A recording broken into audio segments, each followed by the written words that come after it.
হজ যাত্রী বেশে সৌদি আরবে গিয়ে ভিক্ষাবৃত্তির সঙ্গে জড়িয়ে পড়েছেন অসংখ্য পাকিস্তানি। ভিক্ষাবৃত্তিতে জড়িয়ে পড়া বিপুল সংখ্যক পাকিস্তানিকে শনাক্ত করেছে সৌদি সরকার। বিষয়টি নিয়ে ইসলামাবাদকে কড়া বার্তা দিয়েছে রিয়াদ।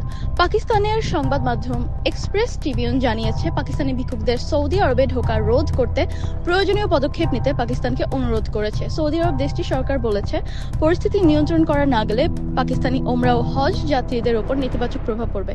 ধর্ম মন্ত্রণালয়ের বরাত দিয়ে এক্সপ্রেস ট্রিবিউন বলেছে, সৌদি আরবের হজ মন্ত্রণালয় পাকিস্তানের ধর্ম বিষয়ক মন্ত্রণালয়কে সতর্ক করেছে এবং পাকিস্তানি ভিক্ষুকদের ওমরা ভিসার আওতায় দেশটিতে প্রবেশে বাধা দিতে পদক্ষেপ নেওয়ার আহ্বানও জানিয়েছে। বার্তা সংস্থা পিটিআই জানিয়েছে, এর আগেও সৌদি আরবে পাকিস্তানি ভিক্ষুক পাঠানো নিয়ে কথা উঠেছিল। তখন বিষয়টি নিয়ে পাকিস্তানে নিযুক্ত সৌদি রাষ্ট্রদূত নাও বিন সাইদ আহমেদ আল মানকির সঙ্গে বৈঠকে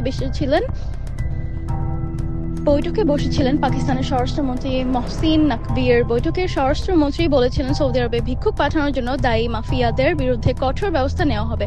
গত বছর পাকিস্তানের তৎকালীন পররাষ্ট্র সচিব জিসান খানজাদা বিষয়টি স্বীকার করেছিলেন। তিনি বলছেন, পাকিস্তানি ভিক্ষুকেরা ওমরার আড়ালে মধ্যপ্রাচ্যে যাতায়াত করছে। বেশিরভাগ মানুষই ওমরা বিষয়ে সৌদি আরবে যান এবং তারপর ভিক্ষাবৃত্তিতে জড়িয়ে পড়েন। শুধু সৌদিতেই সীমাবদ্ধ নয়, পাকিস্তানিদের ভিক্ষাবৃত্তি প্রবাসী পাকিস্তানি ও মানব সম্পদ উন্নয়ন মন্ত্রণালয়ের মধ্যে বিভিন্ন দেশে আটক হওয়া ভিক্ষুকদের 90% পাকিস্তানের নাগরিক।